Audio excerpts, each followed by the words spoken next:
নমস্কার। খবরদার, কথা নয়।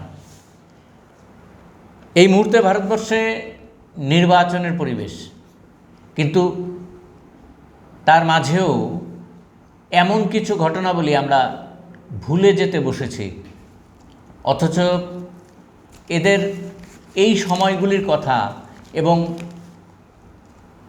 যদি ইতিহাসের বিকৃতি না ঘটাই তাহলে এদের কথা সবসময় মনে রাখতে হয়। কার কথা বলছিলাম? দ্বিতীয় মহাযুদ্ধের কথা। স্পষ্ট করেই বলি, এই দ্বিতীয় মহাযুদ্ধের কথা না বললে ভারতবর্ষের স্বাধীনতা সংগ্রাম বা পৃথিবীর ইতিহাসের বর্তমান যে গতিরূপ পরিবর্তন, এইগুলি বোঝাও যায় না। কেন এলাম এই জায়গায় দাঁড়িয়ে? যতটুকু আমাদের উপলব্ধি, তাতে ইতিহাসকে বিকৃত করার কাজ কিন্তু চলছে। কিন্তু দ্বিতীয় মহাযুদ্ধ যা শুরু হয়েছিল 1 সেপ্টেম্বর 1939-এ এবং যা শেষ হয়েছিল 9ই মে 1945-এ, যেদিন বার্লিনে হিটলারের ফৌজ আত্মসমর্পণই করে। তার কিছুদিন আগে হিটলার আত্মহত্যা করেন, তার স্ত্রী সহ। পার্শ্ববর্তী একটা বাগানে তাদের মৃতদেহ পুড়িয়ে দেওয়ার চেষ্টা হয়েছিল, আগুন লাগিয়ে দেওয়া হয়েছিল। তথ্য বলছে যে 1971 সালে সেই মৃতদেহ পরবর্তী সময়ে ওখান থেকে তুলে এনে আবার সৎকার করা হয়, প্রায় ঝলসে যাওয়া। সে যাই হোক, আমরা যে বিষয়টা নিয়ে কথা বলবো, যার সঙ্গে কথা বলবো, তিনি হচ্ছেন এ রাজ্যের প্রখ্যাত আইনজীবী শ্রী পুরুষোত্তম রায় বর্মন। পুরুষোত্তমদার কাছে যাব এই কারণে, কারণ ইতিহাস নিয়ে বারবার ওনার সঙ্গে আমরা কথা বলেছি, বিভিন্ন বিষয় নিয়ে আমরা অসাধারণ সমস্ত উত্তর পেয়েছি। লোভ সামলাতে পারলাম না বলেই আজকে আপনাদের সামনে চলে আসা। পুরুষোত্তম, সরাসরি চলে যাই। এই যে দ্বিতীয় মহাযুদ্ধ শেষ হলো 9ই মে, হিটলার পরাভূত হলেন, তার আগেই অবশ্য আত্মহত্যা করেছিলেন।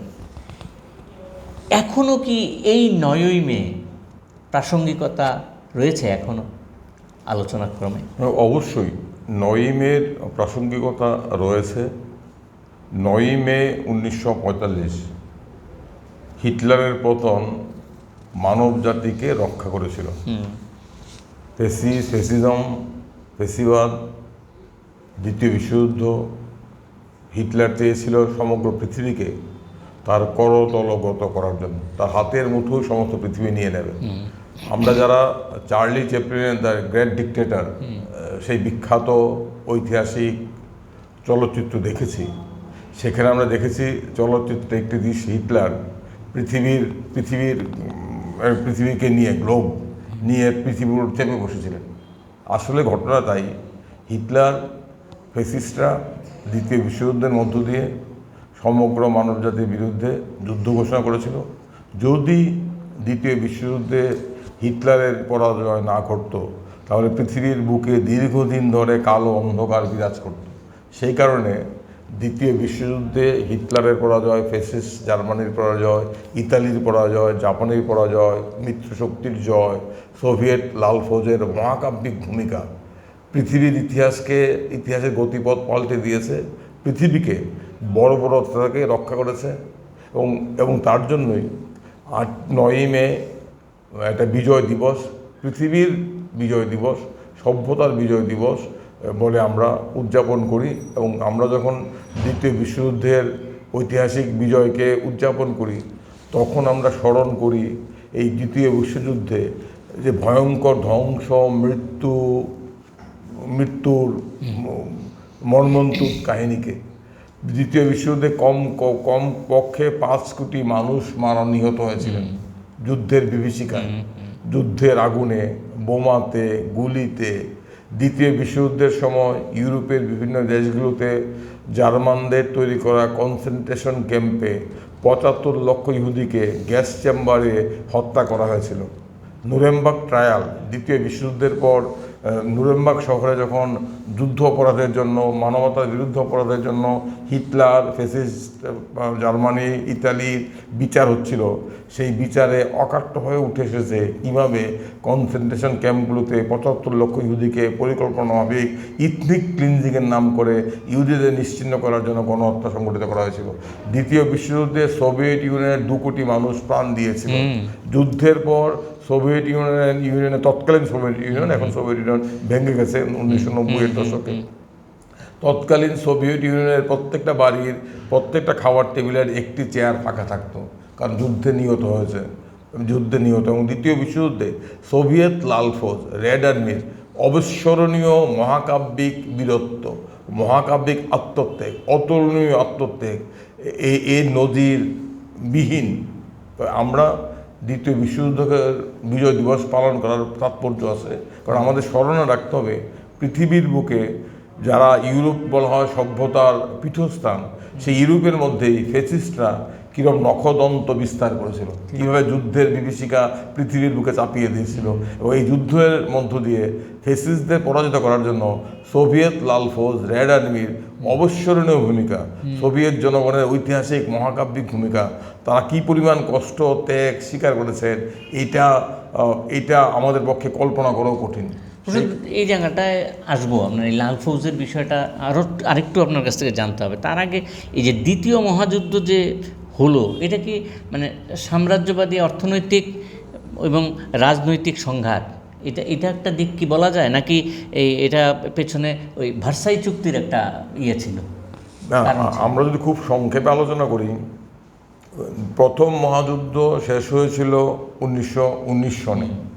সেই প্রথম মহাযুদ্ধে জার্মানি, ইতালি দারুণভাবে পরাস্ত হয়েছিল, এবং প্রথম মহাযুদ্ধ শেষ হওয়ার পর ভার্সাই শহরে একটি চুক্তি স্বাক্ষরিত হয়েছিল, যাকে ভার্সাই চুক্তি হিসাবে আমরা জানি।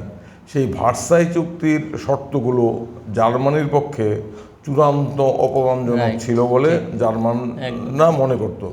জার্মানির প্রায় 27 লক্ষ বর্গ মাইল এলাকা জার্মানি থেকে কেড়ে নিয়ে নেওয়া হয়েছিল, জার্মানিকে সম্পূর্ণ নিরস্ত্রীকরণ করা হয়েছিল। এই ভার্সাই চুক্তির অপমানজনক শর্ত এবং জার্মান পুঁজিবাদের সংকট, জার্মানিতে শ্রমিক শ্রেণীর আন্দোলন, কমিউনিস্ট পার্টির আন্দোলন, জার্মানিতে বিপ্লবের সম্ভাবনা, এগুলোকে অতিক্রম করার জন্য জার্মান পুঁজিবাদী ফ্যাসিস্টদের লালন পালন করেছিল, হিটলারকে পোষণ করেছিল, ফ্যাসিস্ট হিটলার উদ্ভব হয়েছিল।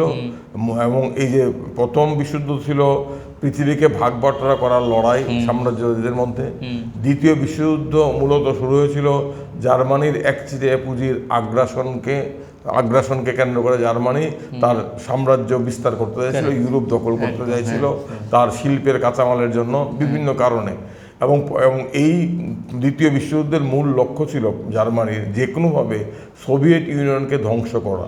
কারণ আমরা জানি হিটলার একটি চরম প্রতিক্রিয়াশীল একচেটিয়া পুঁজির প্রতিনিধি ফ্যাসিস্টরা। তারা উগ্র জাতীয়তাবাদের স্লোগান তুলে, ইহুদি বিদ্বেষের স্লোগান তুলে, ভার্সাই চুক্তির অপমানজনক শর্তকে কাজে লাগিয়ে জার্মানিদের মধ্যে যাত্রা বিমানকে উস্কে দিয়ে তারা জার্মানিদের একটা অংশের মন জয় করতে পেরেছিল সাময়িকভাবে। কিন্তু হিটলারের মূল লক্ষ্য ছিল যে কোনোভাবে সোভিয়েত ইউনিয়নকে চূর্ণ বিচূর্ণ করতে হবে। কারণ 1917 সনে নভেম্বর বিপ্লবের পর সোভিয়েত ইউনিয়নের আবির্ভাব পৃথিবীর প্রত্যেকটি দেশে পুঁজিবাদীদের সামনে এবং সাম্রাজ্যবাদের সামনে এক বিরাট চ্যালেঞ্জ উপস্থিত হয়েছিল। সোভিয়েত ইউনিয়ন একটা বিকল্প সমাজ ভাবনার দর্শন নিয়ে একটা বিকল্প সাম্যবাদী সমাজ গড়ার পরীক্ষা নিয়ে পৃথিবীর সামনে উপস্থিত হয়েছিল। এবং এই সোভিয়েত ইউনিয়নের বিপ্লব, নভেম্বর বিপ্লব, নেভা নদীর অরোরা জাহাজ থেকে নভেম্বর বিপ্লবের কামান গর্জন সারা পৃথিবীর বুকে আলোড়ন তুলেছিল। আমরা জানি সোভিয়েত বিপ্লবের পরই অব্যবহিত পরে ইউরোপের 19টি দেশ একত্রে সোভিয়েত ইউনিয়নকে, সদ্যজাত সোভিয়েত ইউনিয়নকে গলা টিপে হত্যা করার জন্য একত্রে আক্রমণ শানিয়েছিল। কিন্তু সোভিয়েত জনগণ, রেড আর্মি, সোভিয়েত শ্রমিক কৃষক তারা এই আক্রমণ রুখে দিয়েছিল। পরবর্তী সময়ে সোভিয়েত ইউনিয়ন খুব দ্রুত অর্থনৈতিক উন্নয়ন করছিল, সোভিয়েত ইউনিয়ন খুব দ্রুত সামাজিক আর্থিক ক্ষেত্রে এগিয়ে আসছিল।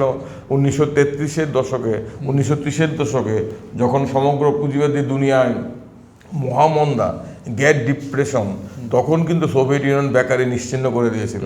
সোভিয়েত ইউনিয়ন নূতন একটা পুঁজিবাদ বিরোধী বিকল্প সমাজতান্ত্রিক মডেল নিয়ে পৃথিবীর সামনে আসছিল এবং সারা পৃথিবীর বিভিন্ন দেশের জাতীয় মুক্তি আন্দোলনকে দারুণভাবে উৎসাহিত করছিল।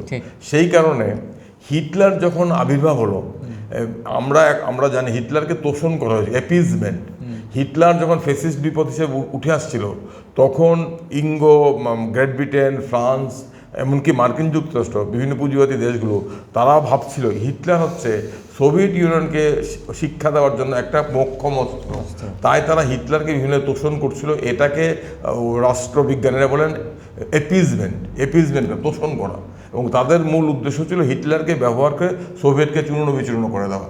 কিন্তু পরবর্তী সময়ে যখন হিটলার সোভিয়েত ইউনিয়ন আক্রমণ করলো, জার্মান রুশ অনাক্রমণ চুক্তি, 2 বছরের অনাক্রমণ চুক্তি লঙ্ঘন করে 22শে জুন 1941 সোভিয়েত ইউনিয়ন আক্রমণ করলো। এর আগে হিটলারের বাহিনী তাকে বলা হতো ইনভিনসিবল। তৎকালীন সময়ে পৃথিবীর কোনো মানুষই এটা বিশ্বাস করতে পারতো না যে হিটলারের পরাজয় হতে পারে।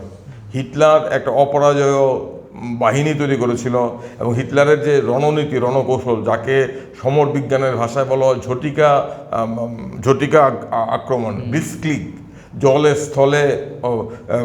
স্থলে অন্তরিক্ষে, মানে আকাশপথে, জলপথে, স্থলপথে একত্রিত ঝটিকা আক্রমণ, যাকে ব্লিটজক্রিগ বলা হয়। সেই আক্রমণের মুখে ইউরোপের সমস্ত দেশগুলো তাসের ঘরের মতো ভেঙে পড়ছিল। চেকোস্লোভাকিয়া থেকে শুরু করে, পোল্যান্ড থেকে শুরু করে, ফ্রান্স থেকে শুরু করে সমস্ত দেশ হিটলার যেমন কেক যেভাবে ছুরি দিয়ে কাটে মসৃণভাবে, সে একইভাবে হিটলার নিমিষে জয় করছিল। এটা করতে করতে যখন হিটলার রুশ জার্মান অনাক্রমণ চুক্তি লঙ্ঘন করে সোভিয়েত ইউনিয়ন আক্রমণ করলো, তখন কিন্তু পৃথিবীর মানুষের মধ্যে একটা ধারণা তৈরি হয়েছিল সোভিয়েত ইউনিয়নকে কোনোভাবে রক্ষা করা যাবে না, সোভিয়েত ইউনিয়ন ভেঙে পড়বে। কারণ হিটলার বাহিনী অপরাজয় এবং হিটলার সমস্ত শক্তি সমাবেশ করেছিল। আমাদের জানা তখনই কি লাল ফৌজের কথাটা আপনি বলতে? লাল ফৌজ তো সোভিয়েত বিপ্লবের পর লাল ফৌজ তৈরি হলো। ট্রটস্কি লাল ফৌজের সর্বাধিনায়ক ছিলেন। পরবর্তী সময় ট্রটস্কির সাথে মতবিরোধে ট্রটস্কি চলে গেলেন। সোভিয়েত দ্বিতীয় বিশ্বযুদ্ধের সময় লাল ফৌজ অত্যন্ত গুরুত্বপূর্ণ ভূমিকা নিয়েছিল। আমি একটা দুটো কথা বলতে চাই এই যে দ্বিতীয় বিশ্বযুদ্ধের সম্পর্কে। যখন সোভিয়েত ইউনিয়ন আক্রমণ করা হলো, হিটলারের উদ্দেশ্য ছিল 6 মাসের মধ্যে মস্কো দখল করা। এবং এই যে সোভিয়েত ইউনিয়ন আক্রমণ করলো, এর অত্যন্ত গোপনে সোভিয়েত ইউনিয়ন আক্রমণের পরিকল্পনা নেওয়া হয়েছিল। এবং সোভিয়েত ইউনিয়নও, এখন আমরা জানি with the knowledge of insight, যে সোভিয়েত নেতৃত্ব তারা সময় they trying to purchase time. তারা চাইছিলেন যে কোনোভাবে, সোভিয়েত ইউনিয়ন রুশ জার্মান অনাক্রমণ চুক্তি করলো, এই চুক্তি নিয়েও প্রশ্ন উঠেছিল। কিন্তু সোভিয়েত ইউনিয়নের তরফ থেকে এই চুক্তি করার জন্য যেটা অন্যতম উল্লেখযোগ্য কারণ ছিল যে তাদের রণবাহিনীকে প্রস্তুত করা, লাল ফৌজকে প্রস্তুত করা, সময় নেওয়া। তারা জানতেন আবহাওয়াটার জন্য অপেক্ষা। হিটলারের আগ্রাসনের মূল লক্ষ্য হচ্ছে সোভিয়েত ইউনিয়ন। সোভিয়েত নেতৃত্ব জানতেন যে হিটলার সোভিয়েত ইউনিয়নকে আক্রমণ করবেই, কিন্তু সোভিয়েত ইউনিয়ন চাইছিলেন to purchase time to prepare themselves more effectively so that they can counter Hitler. As a result of that Soviet Union entered into Germany into an non aggression pact. কিন্তু এই নন aggression pact Germany লঙ্ঘন করলো, চুক্তি লঙ্ঘন করে আক্রমণ করলো। এই যে আক্রমণ করলো, এই আক্রমণের একটা কোড নেম ছিল অপারেশন বারবারোসা। এই অপারেশন বারবারোসা হলো আপনার জার্মান সম্রাট ছিলেন আপনার 12 শতকে, জার্মান সম্রাট থার্ড রাইখ, উনি লাল চুলের জন্য ওনাকে বারবারোসা বলা হতো, বারবারোসা। হিটলারও এই সোভিয়েত আক্রমণের কোড নেম দিয়েছিল অপারেশন বারবারোসা। এবং হিটলারের নির্দেশ ছিল একদম আক্ষরিক অর্থে, এখন তো হিটলারের ওই সমস্ত কমান্ডগুলো আমাদের কাছে আছে, সেখানে হিটলার স্পষ্ট করে বলেছিলেন যে কোনোভাবে সোভিয়েত ইউনিয়নকে চূর্ণ বিচূর্ণ করতে হবে, এলিমিনেট করে দিতে হবে, একদম নিশ্চিহ্ন করে দিতে হবে 6 মাসের মধ্যে। এবং এই উদ্দেশ্যে বিশাল আক্রমণ। এবং যখন আক্রমণ করা হলো, সেই আক্রমণের মুখে কিন্তু সোভিয়েত বাহিনী প্রথম দিকে দারুণভাবে পশ্চাৎপসরণ করতে বাধ্য হলো। 3 দিক থেকে আক্রমণ করা হয়েছিল সোভিয়েত ইউনিয়নের না 3 দিক থেকে আক্রমণটা পরিচালিত করা হয়েছিল। আক্রমণের লক্ষ্য ছিল একদিকে মস্কো, একদিকে উত্তরে লেনিনগ্রাদ, উত্তরে, আর একটা দিকে লক্ষ্য ছিল আপনার মস্কো, আর দক্ষিণ দিকে কিয়েভ ককেসাস। এই 22শে জুন 1942-এ আক্রমণ, 1941 আক্রমণ করা হলো। লক্ষ্য ছিল যে কোনো মূল্যে মস্কোবস্ত হবে, যে কোনো মূল্যে কিয়েভ ককেসাস হচ্ছে এটা এখন ইউক্রেন, সোভিয়েত ইউনিয়নের শস্য ভাণ্ডার কিয়েভ ককেসাস দখল করতে হবে, লেনিনগ্রাড দখল করতে হবে এবং দ্রুত গতিতে একদম উল্কার গতিতে সোভিয়েত লাল ফৌজকে চূর্ণ বিচূর্ণ করে ঢুকে যাচ্ছিল হিটলারের বাহিনী। এবং তখন কেউ ভাবতেও পারেনি যে হিটলারকে পশ্চাৎপসরণ করতে বাধ্য করা যাবে। এবং সোভিয়েত ইউনিয়ন এইটাই হচ্ছে সমরবিদ হিসাবে স্টালিনের অবিস্মরণীয় কৃতিত্ব। স্টালিনকে নিয়ে অনেক কথা বলেন, কিন্তু দ্বিতীয় বিশ্বযুদ্ধের ইতিহাস যারা রচনা করেছেন, যারা যে সমস্ত সমরবিদ, মার্কিন সমরবিদ, গ্রেট ব্রিটেনের সমরবিদ, যারা দ্বিতীয় বিশ্বযুদ্ধের ইতিহাস রচনা করেন, তারা বলেছেন স্টালিন ওয়াজ এ মাস্টার টেকটিশিয়ান যুদ্ধ কৌশল সম্পর্কে। এবং স্টালিন যেই সোভিয়েত বাহিনী যে রণনীতি নিল, পোড়ামাটির নীতি, তারা দ্রুত পশ্চাৎপসরণ করতে শুরু করলো এবং শত্রুর জন্য তারা কিছু রেখে এলো না, তারা সমস্ত কিছু নিয়ে দ্রুত পিছনের দিকে হাঁটতে শুরু করলো। আগুন লাগাতে এবং পোড়ামাটি, একদম পোড়ামাটি, বিজিত অঞ্চলে শত্রুর জন্য একটা দানা শস্য তারা রেখে গেল না। তারা সমস্ত কিছু ধ্বংস করে পুড়িয়ে কারখানা গুটিয়ে তারা ক্রমশ পিছন দিকে চলে এলো। 500, 600, 700 মাইল, 1000 মাইল সোভিয়েতের ভিতরে চলে গেল। এবং চলে গিয়ে তারা নিজেদের পুনর্গঠন করলো।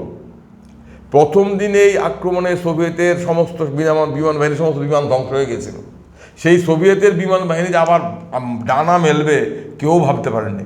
এখানেই হচ্ছে সমাজতান্ত্রিক অর্থনীতি, যুদ্ধ অর্থনীতির কৃতিত্ব, যারা 2 বছরের মধ্যে সমস্ত কলকারখানা সোভিয়েতের এই সমস্ত অঞ্চল থেকে সাইবেরিয়ার দিকে নিয়ে গিয়ে যুদ্ধ অর্থনীতিকে পুনর্গঠন করলো, নতুন করে সমরাস্ত্র সরবরাহ শুরু করলো, নতুন করে বিমান তৈরি করা শুরু করলো। অদ্ভুত, মানে এটাকে আমি বলবো মহাকাব্য। হীরেন্দ্রনাথ মুখার্জি অনেক দিন পূর্বে একটা দ্বিতীয় বিশ্বযুদ্ধের ইতিহাস লিখেছিলেন, ইতিহাসের মহাকাব্য। এই বইটা আমাদের পড়া উচিত, প্রামাণ্য ইতিহাসের মহাকাব্য। সোভিয়েত লাল ফৌজের কৃতিত্ব, সোভিয়েত লাল ফৌজের অবিস্মরণীয় ভূমিকা। এবং এই যুদ্ধ এই শুধুমাত্র সেনাবাহিনী দিয়ে যুদ্ধ হয় না, এই যুদ্ধে সমগ্র সোভিয়েত জনগণ লড়েছিল। অনেকে স্টালিন আমলের স্টালিনকে স্বৈরাচারী বলেন, বিভিন্ন হোয়াটসঅ্যাপ ইউনিভার্সিটি, বিভিন্ন পশ্চিমী দুনিয়া স্টালিনকে স্বৈরাচারী বলে। আমাদের একটা প্রশ্ন, স্টালিন যদি স্বৈরাচারী হতো, হিটলার আক্রমণের মুখে সোভিয়েত ইউনিয়ন ভেঙে খান হয়ে যেত। Soviet union ভাঙ্গেনি। সোভিয়েত ইউনিয়নের সমস্ত জনগণ এই লাল ফৌজের পেছনে দাঁড়িয়েছিল, ঘরে ঘরে লড়াই করেছিল। স্টালিনগ্রাদের লড়াই, লেনিনগ্রাদের লড়াই, এগুলোর লড়াই তো ঘরে ঘরে হয়েছে, রাস্তায় রাস্তায়। লেনিনগ্রাদকে অবরোধ করে রাখা হয়েছিল, কয়েক লক্ষ মানুষ মারা গেছে। স্টালিনগ্রাদকে মাসের পর মাস অবরোধ করা হয়েছিল, যে হিটলারের নির্দেশ দিয়েছে যে কোনোভাবে স্টালিনগ্রাদ দখল করতে হবে, কিন্তু দখল করতে পারেননি। কারণ কি? সোভিয়েতের লাল ফৌজ, সোভিয়েতের মানুষ প্রতি ইঞ্চিতে লড়াই করেছেন। এই লড়াইয়ের কোনো নজির নেই। আর আমি একটা কথা বলবো, যে পোড়ামাটির নীতি, হিটলারের বিরুদ্ধে সোভিয়েত ইউনিয়নের যে পোড়ামাটির নীতি, এটাও কিন্তু অবিস্মরণীয় রণনীতি, যে রণনীতির দ্বিতীয় কোনো নজির আমরা দেখিনি। এবং এর ফলে সোভিয়েত ইউনিয়ন কিন্তু প্রথম দিকে দ্রুত পশ্চাৎপসরণ করলো, 1000 মাইল ঢুকে গেল। হিটলার স্বপ্ন দেখছেন মস্কো গিয়ে ফ্যাসিস্ট বাহিনীর প্যারেড গ্রহণ করবেন। এই সময়ে কিন্তু স্টালিন মস্কো ছাড়েননি। এবং স্টালিন প্রথম বক্তৃতা দিলেন, দ্বিতীয় বিশ্বযুদ্ধ শুরু হলো, সোভিয়েত আক্রান্ত হলো, এবং সোভিয়েত আক্রান্ত হওয়ার পর লাল ফৌজ ক্রমশ পশ্চাৎপসরণ করছে। লাল ফৌজ একের পর এক বিপর্যয়ের সম্মুখীন হচ্ছে। এর মধ্যে দাঁড়িয়ে স্টালিন প্রথম যে বক্তৃতা করেন, ঐতিহাসিক বক্তৃতা, 3রা জুলাই 1941, যুদ্ধের 12 দিনের মাথায় সোভিয়েত নেতা স্টালিন রুশ জনগণের উদ্দেশ্যে তার বক্তৃতা করলেন। সেই বক্তৃতার হচ্ছে একটা ঐতিহাসিক বক্তৃতা। সেই বক্তৃতা মস্কো থেকে বললেন। সেই বক্তৃতায় স্টালিন যুদ্ধ পরিস্থিতি ব্যাখ্যা করলেন এবং এই যুদ্ধের চরিত্র ব্যাখ্যা করলেন, এবং কীভাবে সোভিয়েত বাহিনী লাল ফৌজ হিটলারকে পরাস্ত করবেন তারা রূপরেখা দিলেন। সমগ্র রুশবাসীর মনে আত্মবিশ্বাস তৈরি করলেন, যে আত্মবিশ্বাসের সাহায্যে, আত্মবিশ্বাসে বলে হয়ে রুশ জনগণ, সোভিয়েতের জনগণ এবং লাল ফৌজ এক দুর্দান্ত লড়াই লড়ল পরবর্তী সময়ে। সেই বক্তৃতাতে স্টালিন একটা কথা বলেছিলেন এবং দেশবাসীকে সম্বোধন করছিলেন কীভাবে? Comrades, citizens, brothers and sisters, fighters of our army and navy, I am speaking to you my friends, স্টালিনের বক্তৃতা। এবং উনি স্বীকার করছেন যে লাল ফৌজের অতীত ইতিহাস এক গৌরবোজ্জ্বল, তার পক্ষে স্বদেশের কতগুলো নগরী ও জেলা এইভাবে ফেসিস্ট বাহিনীর হাতে সমর্পণ কীরূপে সম্ভব হইল। ফেসিস্ট রাষ্ট্রগুলোর দাম্ভিক প্রচারকগণ যে কথা অবিশ্রামভাবে প্রচার করিয়া থাকে, ইহা তাই কি সত্য? জার্মান ফেসিস্ট বাহিনী কি সত্যিই অপরাজয়? স্টালিন বলছেন, কখনোই না। ইতিহাসের শিক্ষাই যে কোনো সৈন্যদলীয় অপরাজয় নয়, কোনো সৈন্যদলীয় অপরাজয় থাকে না।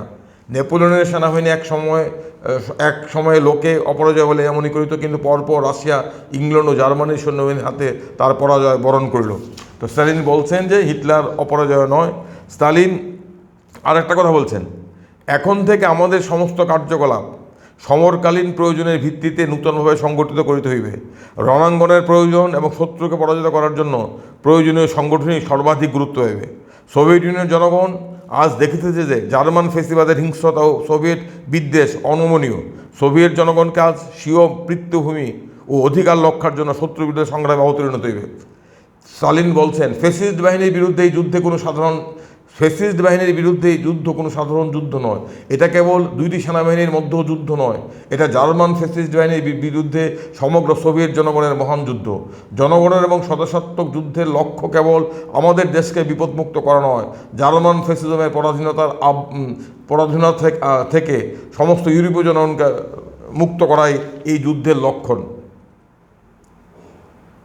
এবং আরেকটা কথা স্টালিন বলছে, আমি একটু বলছি, সোভিয়েত জনগণের পক্ষে সবচেয়ে গুরুত্বপূর্ণ কথা কেবল প্রতিরোধের আহ্বান নয়, পরিত্যক্ত অঞ্চলগুলিতে ভূখণ্ডে সর্বাত্মক পোড়ামাটির নীতি অনুসরণের, শত্রুকে বঞ্চিত করার এবং শত্রুর পশ্চাৎভাগে গেরিলা যুদ্ধ সংগঠনের পার্টিজান ওয়ারের নির্দেশও স্টালিনের বক্তৃতা ছিল। এটা কিন্তু একটা ঐতিহাসিক বক্তৃতা। এই যে বক্তৃতা দিলেন 3রা জুলাই 1941, সেই বক্তৃতায় স্টালিন কিন্তু একটা কথা বলেছিলেন, আমরা সাময়িক পশ্চাৎপসরণ করছি, আমাদের চূড়ান্ত বিপর্যয় হচ্ছে, আমরা অনেকটা এলাকা ছেড়ে এসেছি, কিন্তু আমরা পোড়ামাটির নীতি অবলম্বন করব, আমরা আরও পিছবো, কিন্তু শত্রুর জন্য আমরা একটা দানা শস্য রেখে যাব না, আমরা আমাদের যুদ্ধ অর্থনীতিকে পুনর্গঠন করব, আমরা রণাঙ্গনে সমস্ত অস্ত্র পাঠাবো এবং আমরা হিটলারকে পরাস্ত করব। এর 6 মাসের মধ্যে হিটলারের বাহিনী প্রথম পশ্চাৎপসরণ করল। পৃথিবী অবাক হয়ে দেখলো, সারা পৃথিবী অবাক হয়ে দেখলো যে সোভিয়েত বাহিনীর হাতে, লাল ফৌজের হাতে হিটলারের অপরাজয় বাহিনী পিছু হটছে। লেনিনগ্রাড থেকে ধাক্কা শুরু হলো ভর্সিলোভের নেতৃত্বে, জুকোভের নেতৃত্বে সোভিয়েত বাহিনী এই পাল্টা প্রতিরোধ আক্রমণ শুরু করলো। এই যুদ্ধে ভয়ঙ্কর ক্ষতি হয়েছে। সোভিয়েত ইউনিয়নের 75% শহর গ্রাম সম্পূর্ণ ধ্বংস হয়ে গেছে দ্বিতীয় বিশ্বযুদ্ধে। এই ধ্বংসের মধ্য দিয়ে সোভিয়েত ইউনিয়ন বীরত্বপূর্ণ লড়াই করে হিটলারকে পরাস্ত করেছে এবং পৃথিবীর মানুষকে মুক্ত করেছে। সেই কারণে 8ই মের গুরুত্ব, অবিস্মরণীয় গুরুত্ব, 9ই মের গুরুত্ব, অবিস্মরণীয় গুরুত্ব এখনও ফেসিস্টরা নূতন বিপদ হিসাবে আমাদের দেশে আছে, হিটলারের উত্তরাধিকারীরা। এত বড় যুদ্ধটা শেষ হলো 9 তারিখ। একটা ছোট্ট করে যদি বলেন, এরপরে হিরোশিমা নাগাসাকিতে যে বোমা বিস্ফোরণ হলো, একটা 6ই আগস্ট, অনেক দিন পরে 6ই আগস্ট আর একটা 9ই আগস্ট, 3 দিনের ভেতরে, খুব জরুরি ছিল কি সেটা? অবশ্যই জরুরি ছিল না। হিরোশিমা নাগাসাকিতে বোমা বর্ষণের কোনো প্রয়োজন ছিল না, কারণ ইতিমধ্যে দ্বিতীয় বিশ্বযুদ্ধের গতি নির্ধারিত হয়েছে। Fate of the second world war has been already sealed. Fate of the Germany, Italy and Japan has been already sealed. জাপানের সৈন্যবাহিনী আত্মসমর্পণের প্রস্তুতি নিচ্ছে। নাহলে কেন হিরোশিমা নাগাসাকিতে মার্কিন যুক্তরাষ্ট্রে ভয়ঙ্কর পারমাণবিক অস্ত্র প্রয়োগ করলো? কেন আকাশ থেকে লিটল বয় এবং ফ্যাটম্যানকে ছুঁড়ে ফেলা হলো? কেন আণবিক অস্ত্র প্রয়োগ করা হলো? এর উদ্দেশ্য একটি হচ্ছে দ্বিতীয় বিশ্বযুদ্ধ পরবর্তী পৃথিবীর উপর মাতব্বরি করা। কারণ আমরা জানি ম্যানহাটন প্রজেক্ট, যখন দ্বিতীয় বিশ্বযুদ্ধ শুরু হচ্ছে, ইউরোপের সমস্ত বিজ্ঞানীরা, জার্মানির সমস্ত বিজ্ঞানীরা, আইনস্টাইন থেকে শুরু করে সবাই পালিয়ে চলে গেছেন মার্কিন যুক্তরাষ্ট্রে। মার্কিন যুক্তরাষ্ট্রে ম্যানহাটন প্রজেক্টে আণবিক বোমার তৈরির প্রকল্প শুরু হয়ে গেছে। সেখানে আণবিক বোমা, যে নিলস বোর আণবিক বোমা তৈরি হলো এবং যুদ্ধ চলাকালে মার্কিন যুক্তরাষ্ট্রের সাথে আণবিক বোমা চলে এলো। এখন আণবিক বোমার ভয়ঙ্কর যে বিধ্বংসী ক্ষমতা, এইটা ব্ল্যাকবোর্ডে ব্যাখ্যা করে দেখানো এর সাথে প্রায়োগিকভাবে প্রয়োগ করে দেখানোর মধ্যে আকাশ পাতাল ফারাক আছে।